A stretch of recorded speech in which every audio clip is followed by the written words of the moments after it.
Η γέννησή σου, Χριστέ ο Θεός ημών, ανέτειλε το κόσμο, το φως το της γνώσεως. Εν αυτήγαν οι της άστρης λατρεύοντες, υπό αστέρας εδιδάσκοντο, σε προσκυνήν των ήλιων της δικαιοσύνης και σε γινώσκην εξ ύψους ανατολήν, Κύριε δόξα σοι.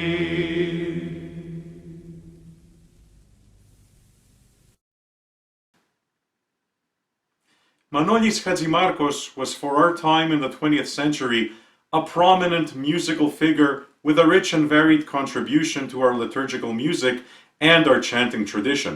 Excellent as a person, with unparalleled ecclesiastical ethos, integrity of character, noble and kind-hearted, he enjoyed the appreciation and love of the entire liturgical world in Greece and beyond. The uniqueness of his melodic voice dominated for decades, became a role model, and deeply influenced young chanters in Greece and beyond. Dear friends, I want to express my great joy and emotion today because I have the opportunity to speak about such a prominent ecclesiastical chant personality as we who learned from old-time cantors and from him personally call him the chief cantor of Hellenism. The nightingale of the chanting art, Manolis Hatzimarkos, or more precisely, Emmanuel Hatzimarkou. The history of his family is inextricably linked to the greatest tragedy of Hellenism in the 20th century, the genocide of Christians in Asia Minor, Ionia, Anatolia, and the Pontus, which is still historically inaccurately referred to as the Asia Minor catastrophe. With the uprooting of Hellenism from their homes of more than a millennium in 1922, one of the suffering and persecuted families was that of Constantinos Hatzimarkos, who, expelled from Aydin after an odyssey, settled in a poor refugee house in the newly founded, for this reason, Nea Ionia refugee settlement in Volos. In 1927, the Hatzimarkou family had their fifth child, Manolis. The years were very difficult, as the tragedy of the refugee and the uprooting from the ancestral home was followed by the suspicion of the Greeks. The poverty, enormous. The war came, and the situation for the refugees became even more dramatic. The little Manolis, however, despite the gloom of the time and the tragedy unfolding around him, distinguished himself from a very early age for his musical talent and musical sensitivity, as well as for the unusually impressive voice. His first chanting steps took place at that time in the refugee church of Evangelistria in Nea Ionia, built by the uprooted with their own hands. Evangelistria was his parish, where he attended church every Sunday with his family. The late blessed master cantor Michalis Meletis, one of Hatzimarkos' most renowned students, tells the following story. Dinos Pandas, the son of Christos Pandas, the lead cantor of the Metropolitan Church of Agios Nikolaos in Volos, who heard Manolakis for the first time, was the lead singer of the Evangelistria church at the time. As he was called at the age of 10 to sing softly to him and saying to him, "Little boy, come here, what's your name?" "Manoli," he answers. "You know, Manolaki, you have a very nice voice. Do you want to be a cantor?" "Yes," Manolis replies, with the enthusiasm of a child's soul, but also with confidence. as if he were a mature man. Fine, I will give you this book, the Apostolos, so they call it, and you will learn this very well here, this passage. And shows him the epistle reading, which he was to read next Sunday. He takes the book in his arms like a sacred relic. He goes home excitedly and begins to chant. My soul magnifies the Lord. He sings it over and over, learning the melodic recitation of the specific epistle reading by heart. He sleeps, and even in his sleep he mumbles, my soul magnifies the Lord. Thus the following Sunday, the angelic voice of Manolis is heard in Evangelistria, as the refugees call the church. Dinos Pandas, the chanter, out of joy hugs him, kisses him, and says, well done, well done. The parishioners rushed to congratulate the little refugee child. The protopsaltis of Evangelistria, Dinos Pandas, urged Manolis to continue with his father, who was protopsaltis in the Metropolitan Church of Volos. So he agreed with his older sister, Eleni, as he himself was young, to go to the church in Agios Nikolaos, to meet Christos Pandas. It was Palm Sunday, recounts his sister Eleni, when we went to church at Agios Nikolaos for the first time. The faithful, because of the day, had overwhelmed the church.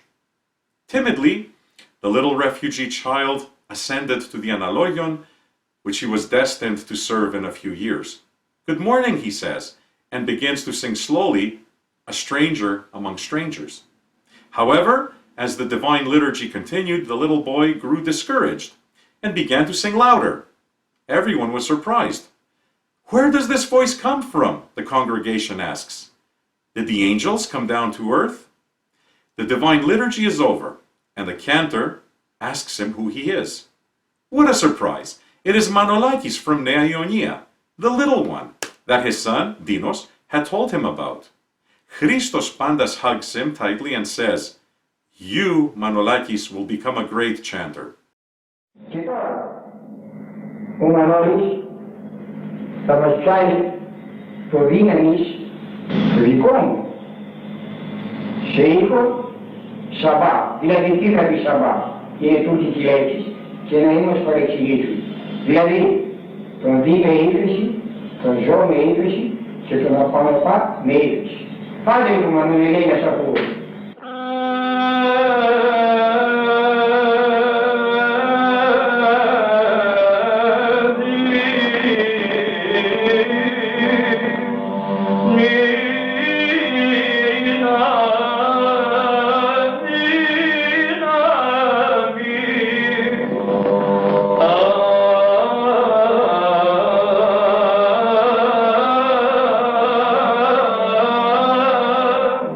Ah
What happened next cannot be comprehended in today's world and church, for the times are different and the culture is different.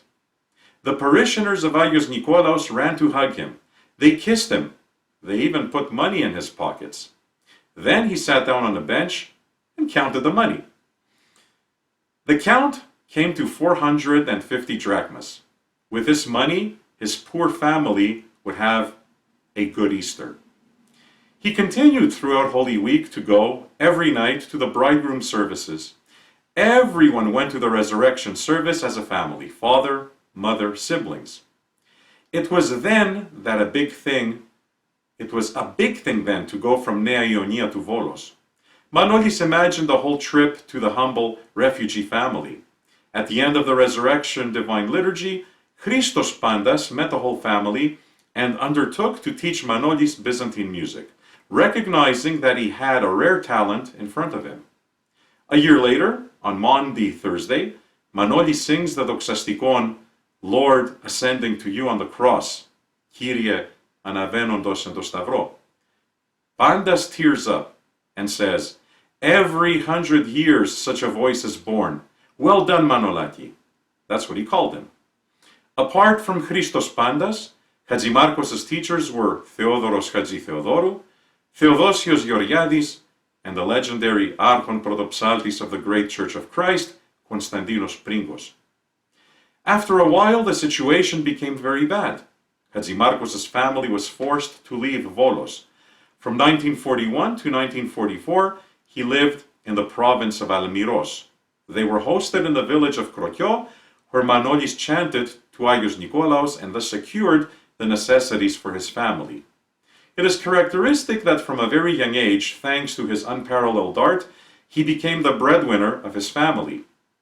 Even after the war, he became the supporter of his brothers, whose girls he strengthened manyfold and endowed so that they would marry well. At Krokios, he continued to read on his own and formed a small choir of young people of his own age. The inhabitants of the village showed him special love and sympathy. Afterwards, he sang as a cantor at Agios Georgios Kato Lechonia, and later returned to Almiros and sang in the great church of Agios Dimitrios. In 1944, he returned to Volos, and at the age of 17, he was hired as the Lambadarios at the Metropolitan Church of Agios Nikolaos, with Dimitrios Mitru as the lead chanter, after whose departure he took over as lead chanter himself. One of his elite students writes about that first term at the metropolis of Volos. He who listened to him in his youth at the Metropolitan Church of St. Nicholas, during the period when we had blessed Joachim as Metropolitan of Volos, lived in an atmosphere of prayer and spiritual upliftment that remains unparalleled.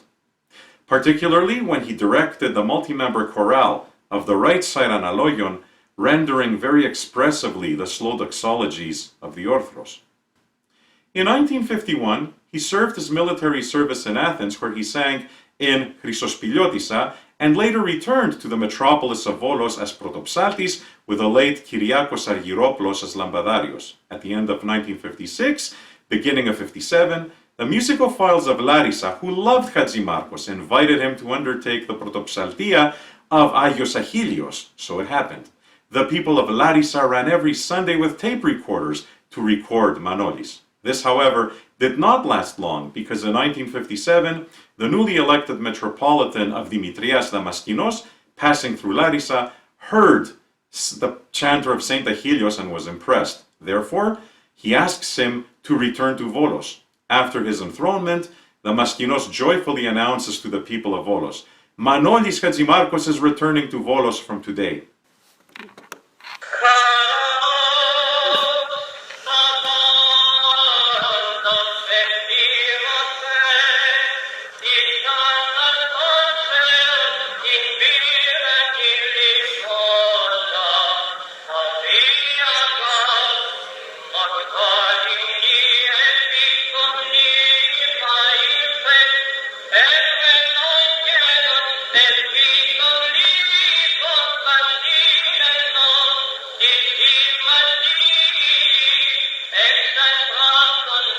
Get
His presence remains unforgettable during the years of the Blessed Metropolitan Damaskinos, when on the feast of the patron saint of St. Nicholas, after the procession of the Holy Icon, and on the feast of Epiphany, after the immersion of the Holy Cross, during the return to the church and the distribution of the Andidoro, the priests from the Holy Vima and the faithful, fixed in their positions, listened, captivated to majestic hymns, which were mainly kratimata.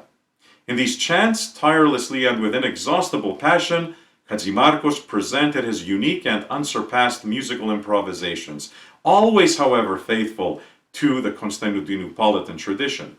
His liturgical coexistence with the Blessed Metropolitan of Dimitrias and later Archbishop of Athens and all Greece Christodoulos remains unforgettable in the memories of the people of Volos, with whom they co-served in many churches for many years, offering a small taste of the melodies of paradise. The parallel activities of Hatzimarkos were many.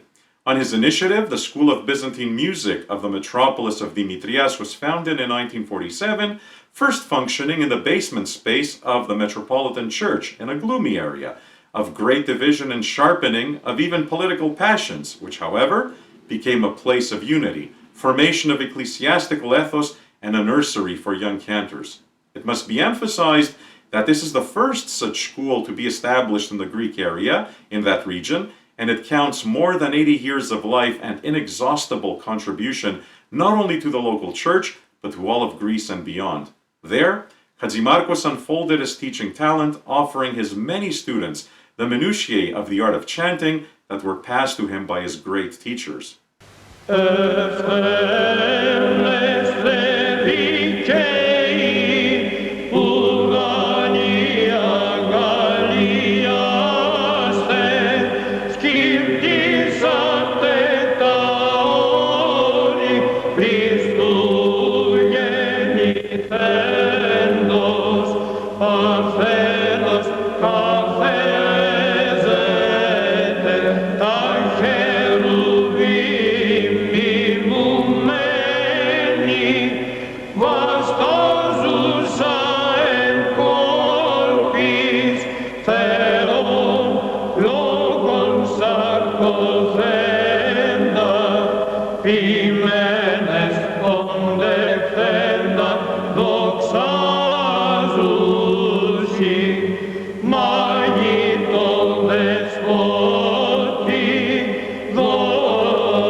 One of his top students, Zachos Nikoleris, stated that Emmanuel Hatzimarkou was an excellent teacher, simple, methodical, and contagious. At the same time, friendly and familiar to all his students.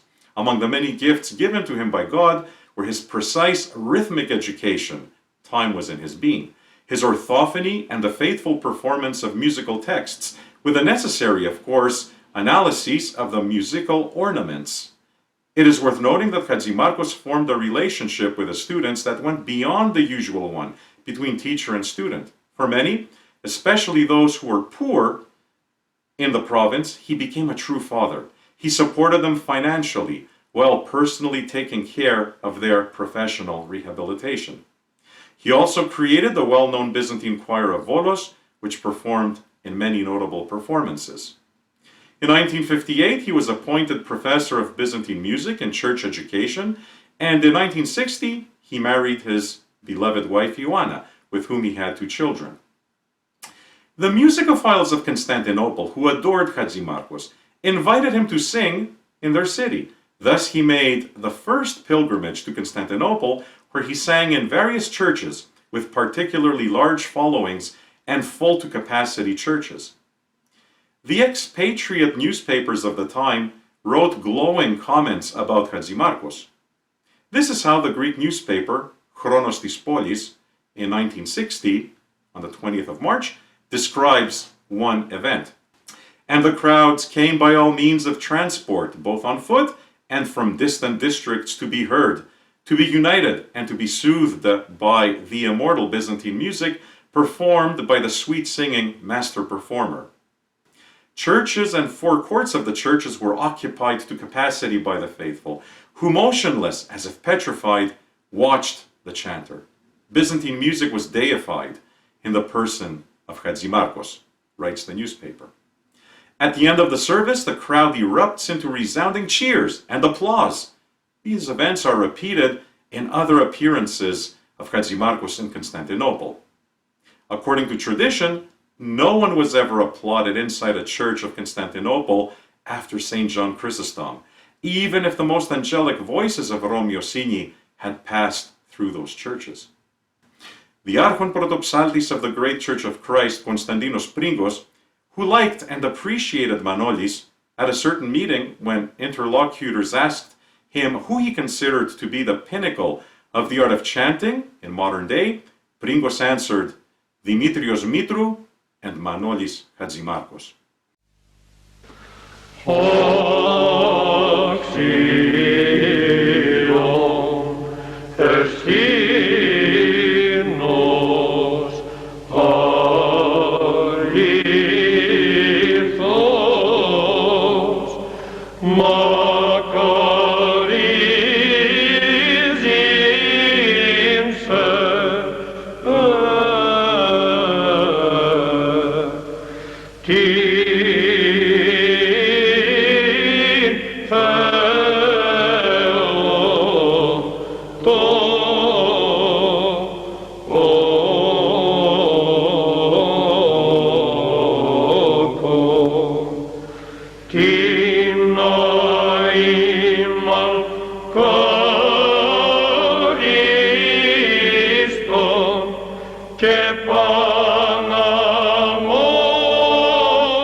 The late Protopsaltis of Thessaloniki, Athanasios Karamanis, in 1960 came to Volos to hear Manolis up close at his sister Elenis' house, together with a fellow musician from Constantinople, and recorded him with a tape recorder. As Manolis sang, Karamanis came out in tears and said to his sister Eleni, "What a talent, my child! It's one thing to hear him on a tape and another to see and hear him in person. This is such a rare voice. Show me, Manolis, your voice. Restless spirit as Manolis was in 1965-1966, he began formally recording hymns of the church for wide dissemination. He released 22 33 RPM discs, 8 45 RPM discs, and 40 tapes. He published the Melodic Bouquet, 3 volumes of ecclesiastic music, much of which he had improvised masterfully but always in line with tradition. A volume of folk songs, a volume of the Byzantine oratorio Jesus Christ, as well as numerous articles in the daily and periodical press. As choir master of the Byzantine choir and in collaboration with a national public television channel and radio station, he made several very notable appearances in Athens, in Erodion, in the Hilton Hotel, at the Parnassos Hall, in Patras, Volos, and then in Constantinople again, in Rome, Vienna, Zurich, and in most of the provincial cities of Greece. He and a small chorale ensemble participated almost weekly on Sunday, recording various ecclesiastical hymns for the national public broadcasting radio station of Greece. In 1979, he was transferred from the Ecclesiastical Lyceum of Volos, where he has served as a teacher, to Athens, and was hired as protopsaltis Aragios Dionysius, the Areopagite, the patron saint of the capital. There he remained until 1981. Due to vocal fatigue, he resigned. However, he continued teaching at several conservatories and schools in the capital, while he was hired at the University of Thessaly as a professor of Byzantine music and the pedagogical department of Volos. For decades, he served as member and as chairman of the Committee of Ecclesiastical Music of the Church of Greece.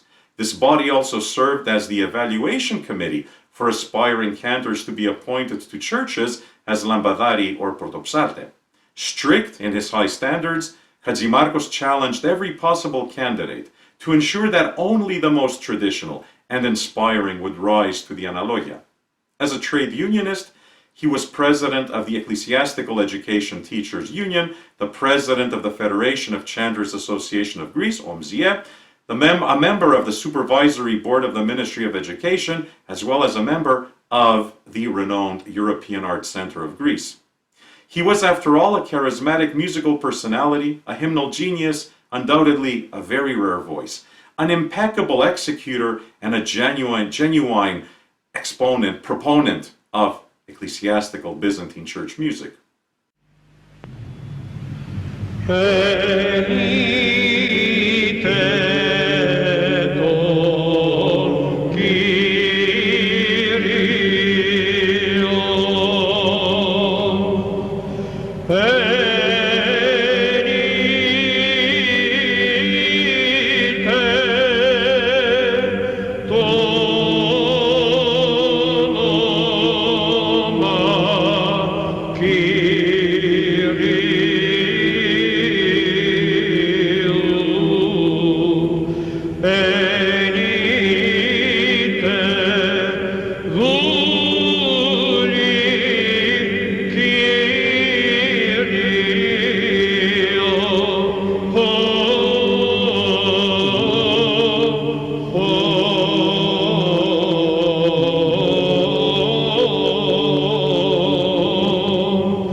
Before I conclude this brief record of the life and work of Manolis Hatzimarkos, I would like to add 4 more points, which show the way in which he understood Byzantine music, the liturgical ministry, as well as the teaching of the art of chanting. The first is related to the consciousness that Byzantine music is a prayer and exclusively serves the worship of God.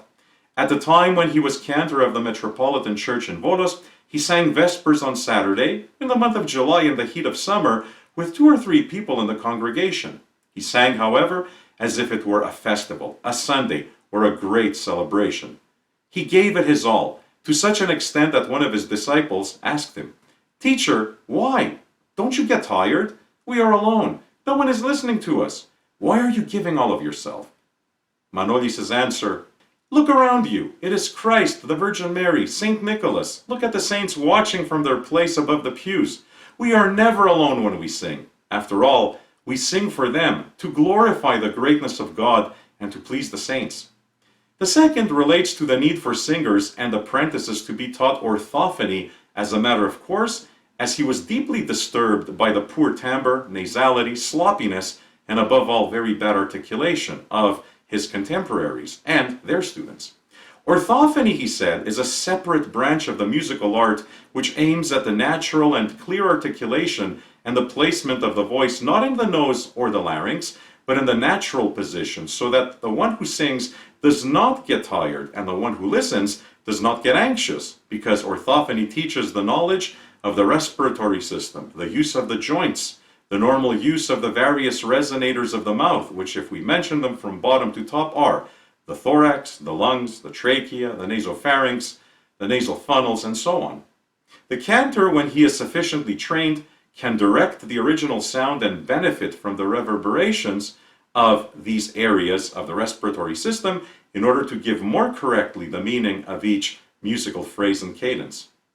Church music is beautiful and majestic in its simplicity, so those who love this music should visit a proper teacher of orthophony to teach them the natural way of reciting and singing. The third point concerns the use of classical books in the teaching of Byzantine music, both in the local schools as well as in private. Those who deal with Byzantine music mainly, of the suffering of the human soul, must know that this music is a creation of the catacombs. St. Basil, St. John Chrysostom, St. John Damaskinos, St. John Cucuzelis, Petros the Peloponnesian, Chrysanthos of Madita, Gregory the Protopsardis, and all of the great Byzantine and post-Byzantine musical teachers, and has nothing to do with the teke and the minaret, nor with the kalamatiano and the tsamiko, nor with the caviar songs and the instruments of some Franco-Levantines, says Hatzimarkos. Who are we to explain or analyze or correct the musical lines handed down to us with religious reverence by holy fathers and wise melodists and the unchanged liturgical act of the Orthodox Church?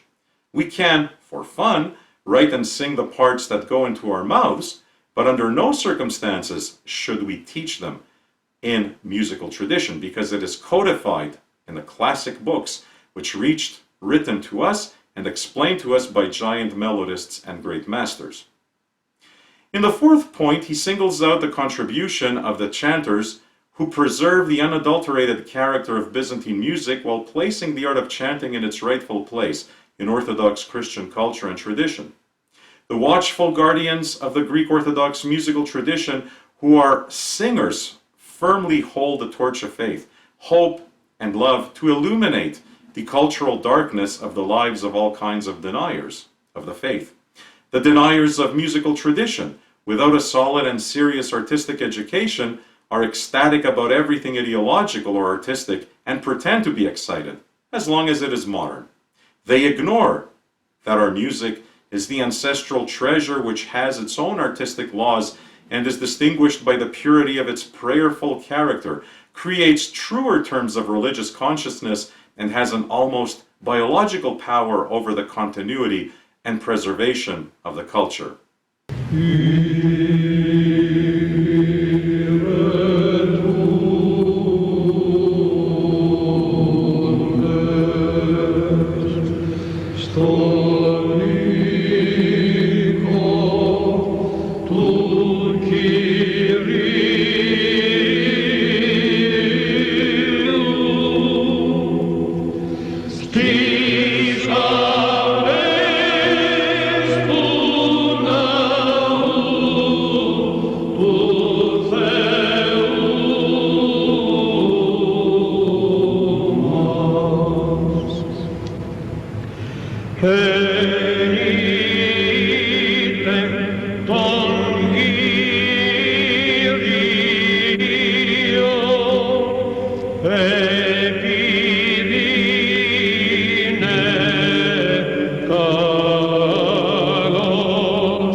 Hatzimarkos ended his journey on earth 10 years ago, in the early hours of Sunday, February 24th, 2013, leaving, however, an indelible mark on this world and on the souls of the students of the old-time psaltic.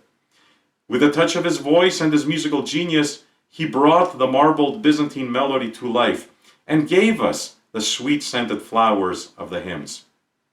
He revealed the priceless treasures of our musical tradition. He carried with him the nightingales of the Vespers and the blackbirds of the rites. And those of us who were blessed to hear him in person, to learn from him in person, and to have him as a teacher, understood that the Byzantine song is not an empty liturgical type, but an eternal hymn of the angels of heaven. Also, a living song of this earth, bright, colorful, a song that echoes the eternal joys, the passions, and the Easter of the Orthodox Christian people. Therefore, we are sure that in the heavenly settings, he continues to praise the triune God, together with the angels, the teachers, and his fellow chanters, the psaltic of old time, at the sacred lectern of heaven.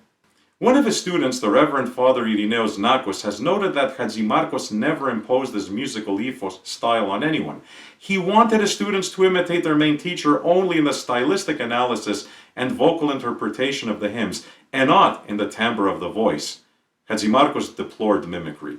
Referring to the vocal talent of Hatzimarkos, Father Irenaeus states, "He had a rare melodious voice. He could have chosen to be in the greatest operas of the world, but he preferred to be a cantor. He always was saying, 'I am a simple singer,' although he was a university professor. He was a very simple person, like all great people, without arrogance."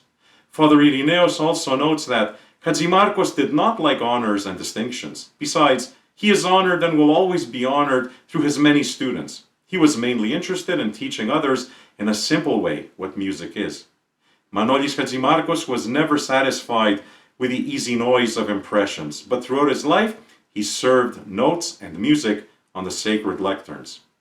As we come to close 2023, 10 years after his passing, and with this humble tribute, as he would have wanted it to be, we remember him as one of the legends and greats of Byzantine chant of the 20th century.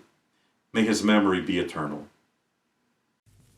Εις πάσαν την γην εξήλθεν οφθόγκος σου, ως δεξαμένην των λόγων σου, διού Θεοπρέπος εδογματίσας την φύσιν των όντων ετράνωσας, τα των ανθρώπων ήθη κατεκοσμήσας βασίλειον ιερατεύμα, Πατέρος Ιε Χριστόν τον Θεόν οικετεύε, δωρήσαστε